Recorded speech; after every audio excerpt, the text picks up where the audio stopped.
Hey guys, welcome back. So we've got the Forester back in the shop again. You saw last time we replaced the 5-speed manual transmission with a used unit due to the input shaft bearing failing on the other one.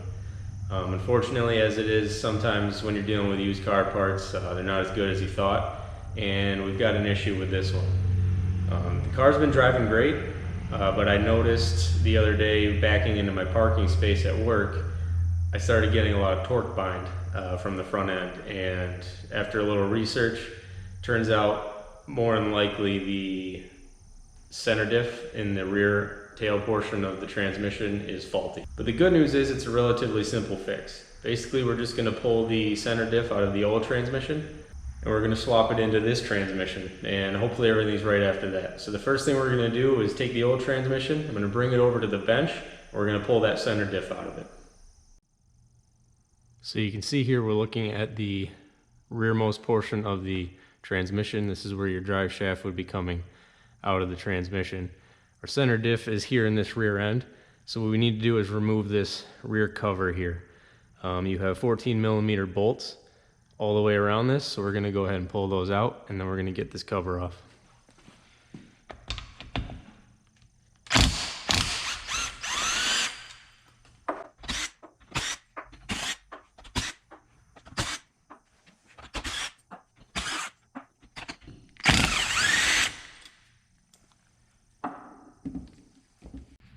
So there's a few different ways you can go about getting that cover off the rear of the transmission. This is the method I came up with that works really well. I took the shifter linkage bracket off of a junk transmission, and you can see here I drilled a hole in the center of it. What that allows me to do is I can then put it on the end of my slide hammer, thread these bolts on, attach it to the rear cover of the transmission, and use the slide hammer to tap the cover off the end of the transmission. So let's go ahead and tackle that now.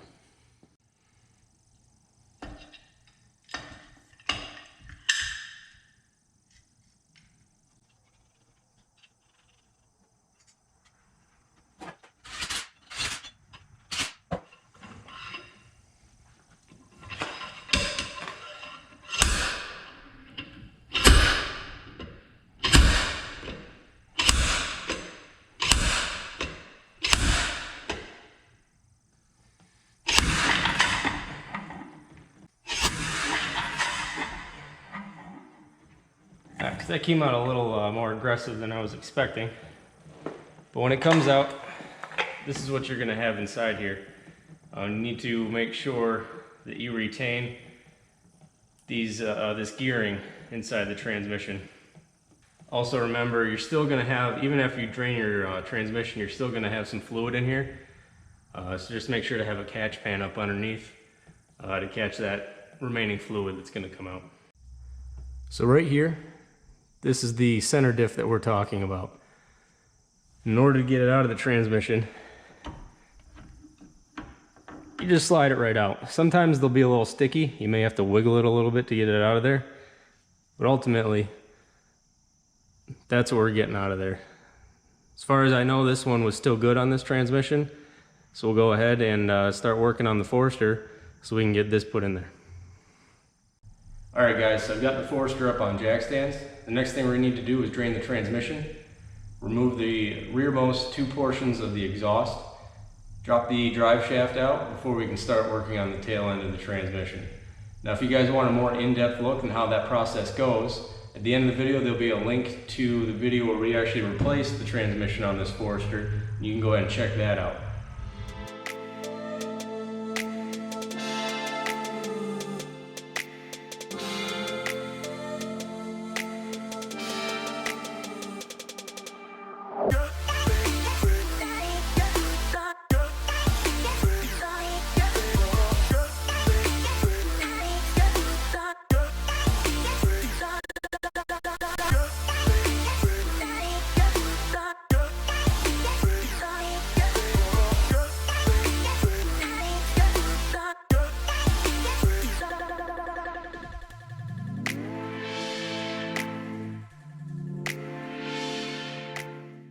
Okay, so I've gone ahead and supported the transmission with my transmission jack here. This is just going to be to support it because we need to remove this transmission cradle. Without that there, it's going to want to hang free, even though in a minute we are going to utilize that transmission jack to allow the transmission to come down a bit to give us some room to work, but we still want to go ahead and support it. You don't want all the weight of this transmission hanging down by just the engine mounts.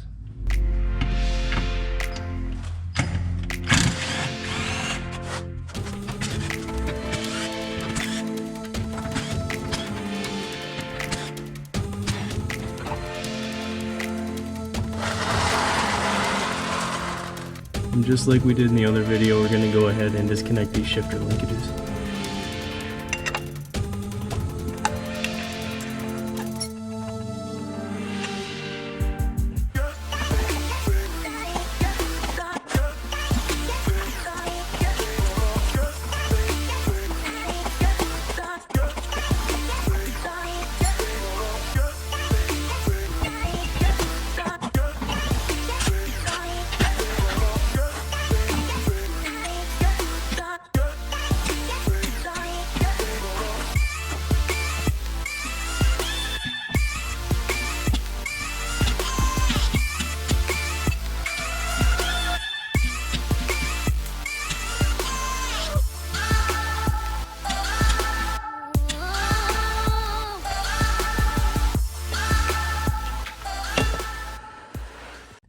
Okay, so now we're going to use our transmission jack to let the transmission hang down to give us a little bit more clearance to the top of the cover here.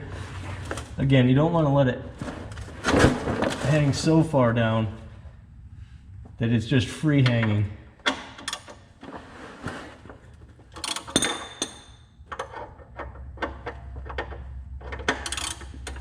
So we'll let it come down here a bit, pretty much till it stops moving on its own. And that's where we'll leave it. All right, now we just go around and remove all these 14mm bolts.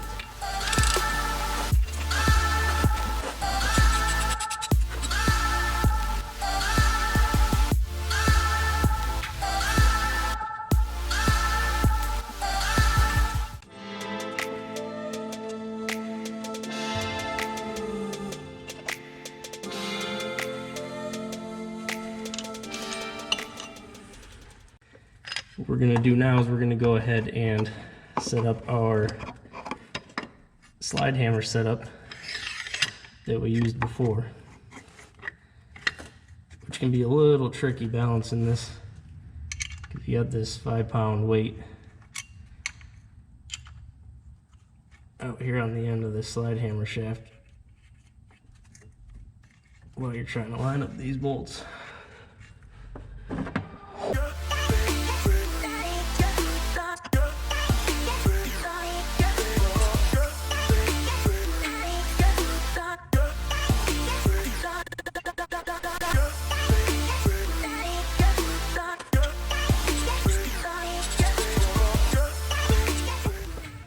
Alright, so now we're going to go ahead and start tapping this off.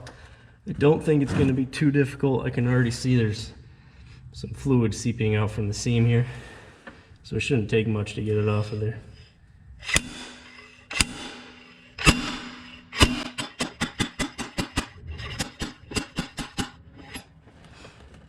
And once you break the seal of that RTV that they use from the factory, your remaining fluid from the rear end of that transmission is going to start draining out.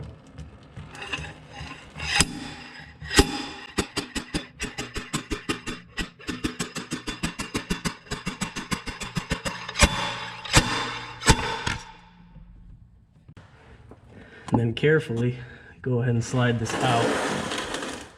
You want to be sure of two things. Remember, your output shaft here kind of floats there. You don't want that to fall and get damaged. Sometimes the center diff likes to come out with the assembly, and that's got some weight to it, so you don't want that to come crashing down either.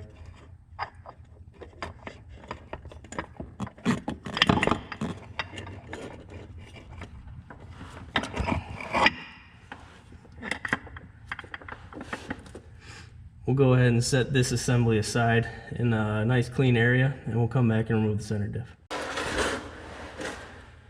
And just like before, you can reach up in and slide out the center diff.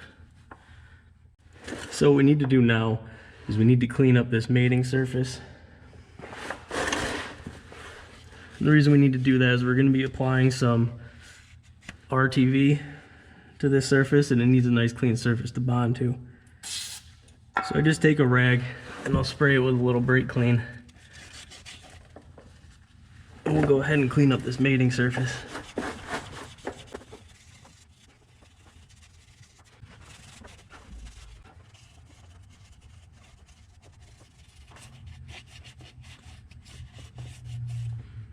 Alright, so what we've done is we've taken this tail portion and I've set it here on a absorbent pad facing down, so that as much of the remaining fluid in this cap as you can drains out. Because when we go ahead and mount this back up underneath the vehicle, we don't want any fluid dripping out along these gasketing surfaces, contaminating the seal.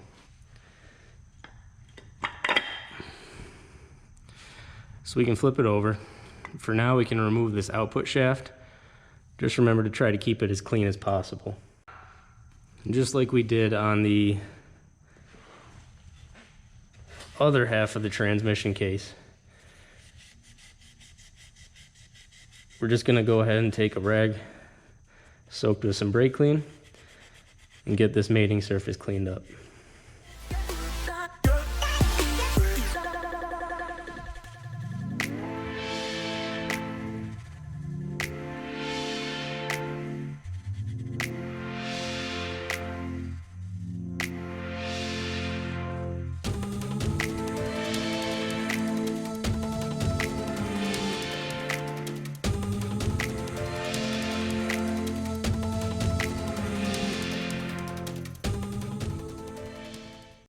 Now again, we need to avoid any remaining oil in this cover contaminating our gasketing surface when we go in. So what I like to do is orient the cover the way it would be on the back of the transmission, and then tilt.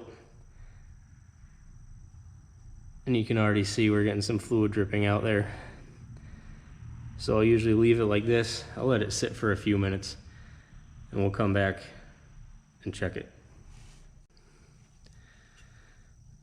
Also remember, now's a good time if you need to. You can go ahead and replace this output shaft seal for your drive shaft end. Ours was fine. There was no seepage or wetness around this gasket at all. My philosophy on a lot of things is if it's not broken, if it's not messed up, if it doesn't need replacing, sometimes it's better just to leave it alone and not mess with it.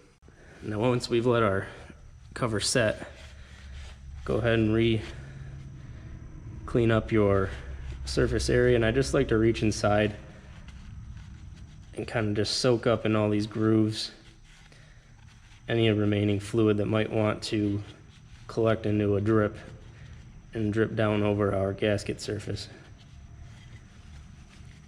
Make sure you're using a new clean cloth.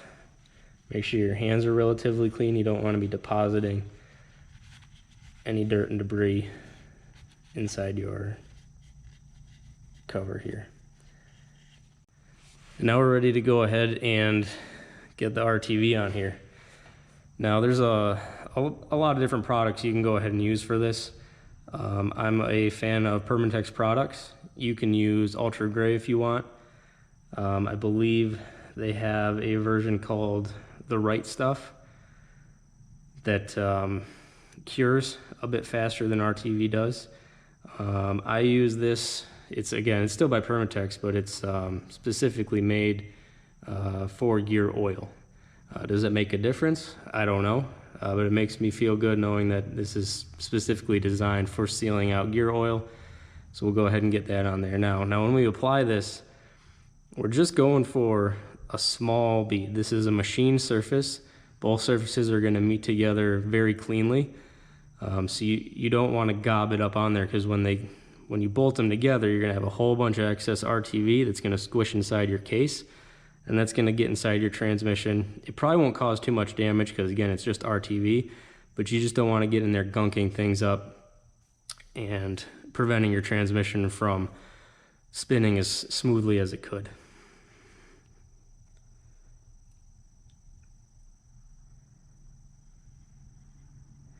Remember to go on the inside of the bolt holes. If you go on the outside, then what can happen is the oil can actually wick up the threads of the bolts and then seep out around the heads of the bolts. Now you want to come on the inside of this opening here where your selector shaft comes out. It has its own seal, so you're just sealing out the oil in this area. You don't have to go around the outside of where the shift selector arm extends through.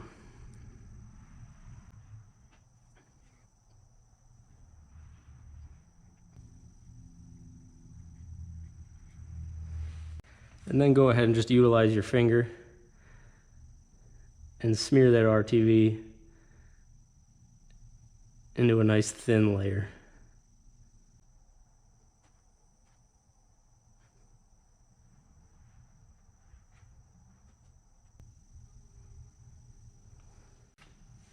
So now we can go ahead and load up our output shaft.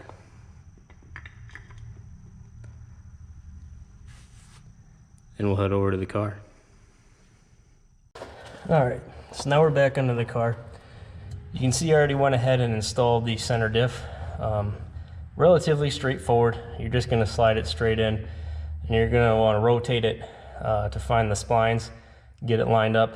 It can be a little bit of a pain in the butt to get it to actually seat all the way in, but you're just going to kind of wiggle it, be gentle with it, but eventually you'll find exactly where it needs to sit, and you get a nice satisfying clunk. It'll seat right in there.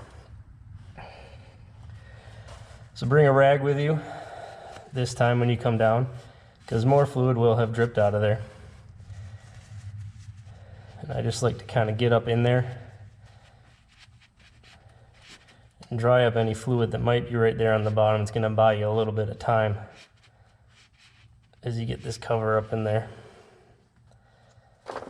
So without wasting too much time, you're going to go ahead and carefully get your cover up there.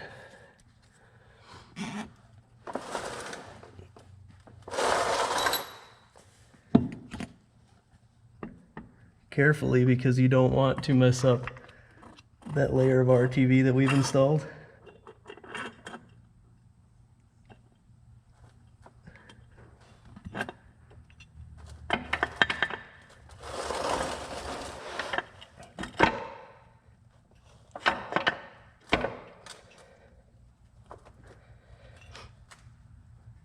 And once it's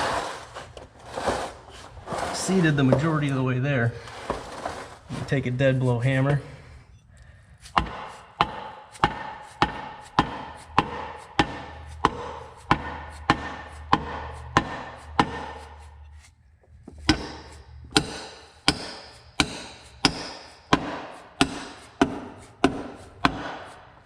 and just seat it all the way.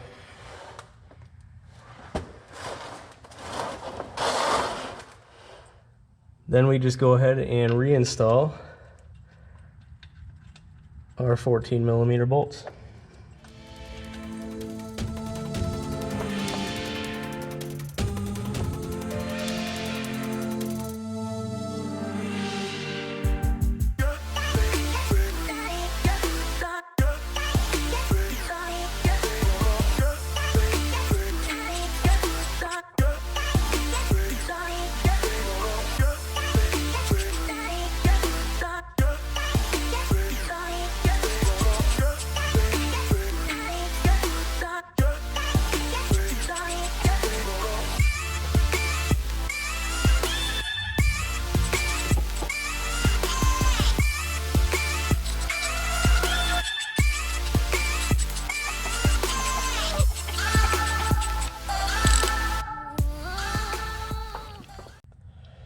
Now I went ahead and mentioned in the last video that I don't like to reuse these spring pins for the shifter linkage, but I really wanted to get this done quickly, and I didn't have time to wait for shipping, and I don't have a Subaru dealership local to me where I could go grab one. What you can do is just place the inner and outer in a vise and use the vise just to press the inner and outer back together. So let's go ahead and throw that shifter linkage back on.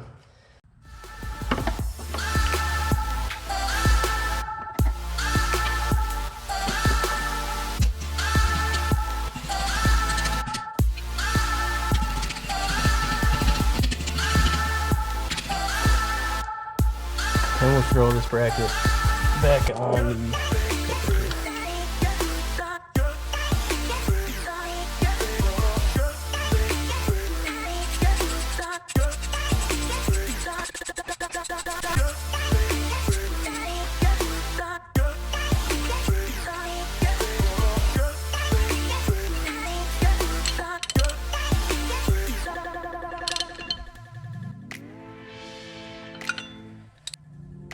Alright, so that pretty much does it in terms of getting the center diff replaced on this transmission.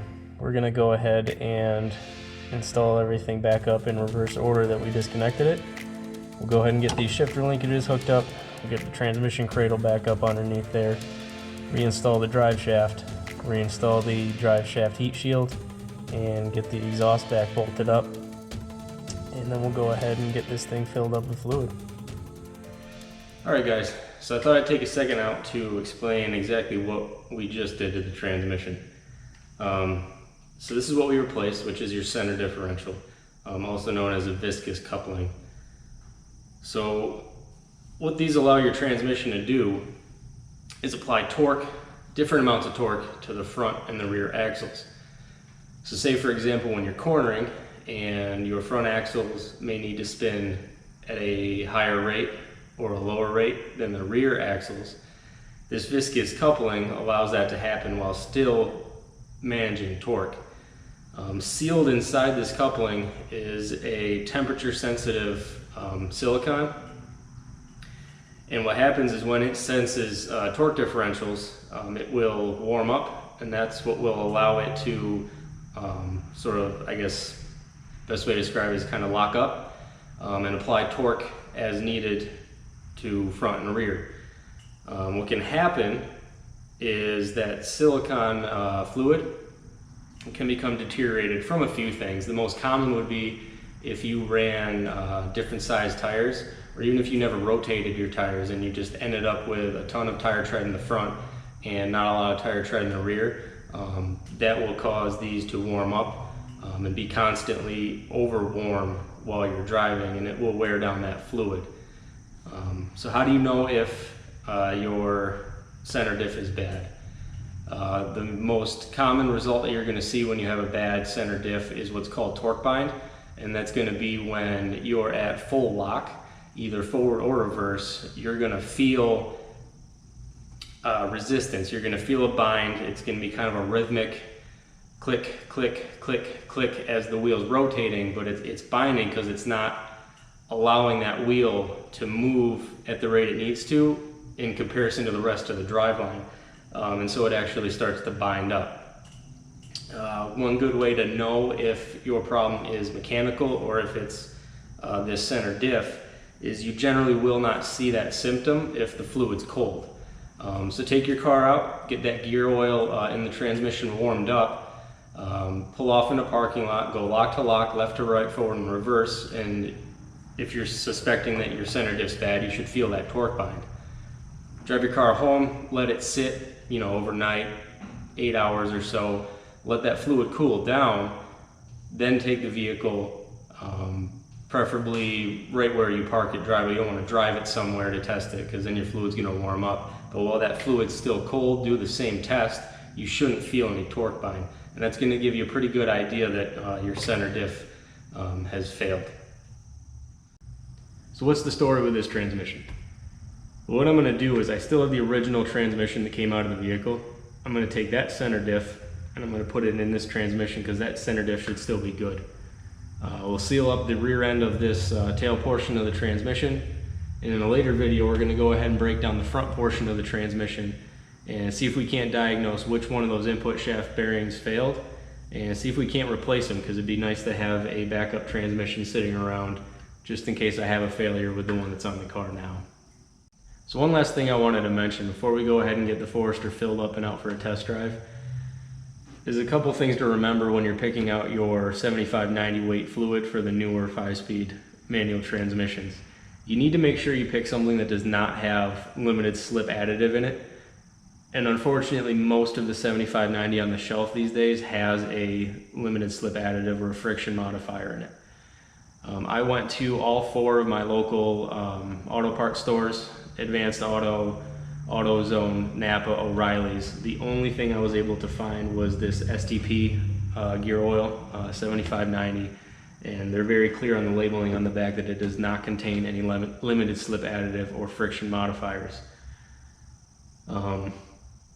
And again, the only reason I'm going with this STP and not the Motul again is just I didn't have time to wait for the shipping of new fluid. I wanted to get this done now.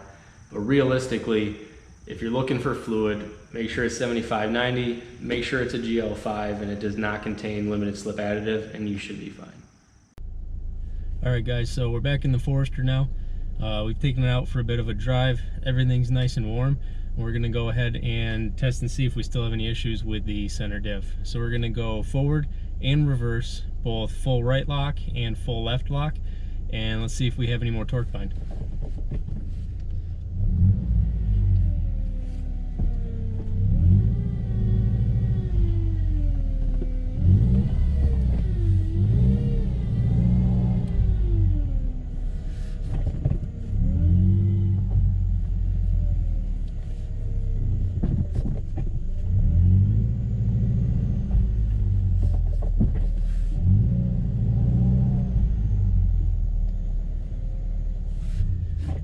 Well guys, there you have it. New center diff solved all the torque bind problems. So if you're hitting torque bind from your 5-speed manual Subaru transmission, go ahead, use what I showed you in the video and it should help you out.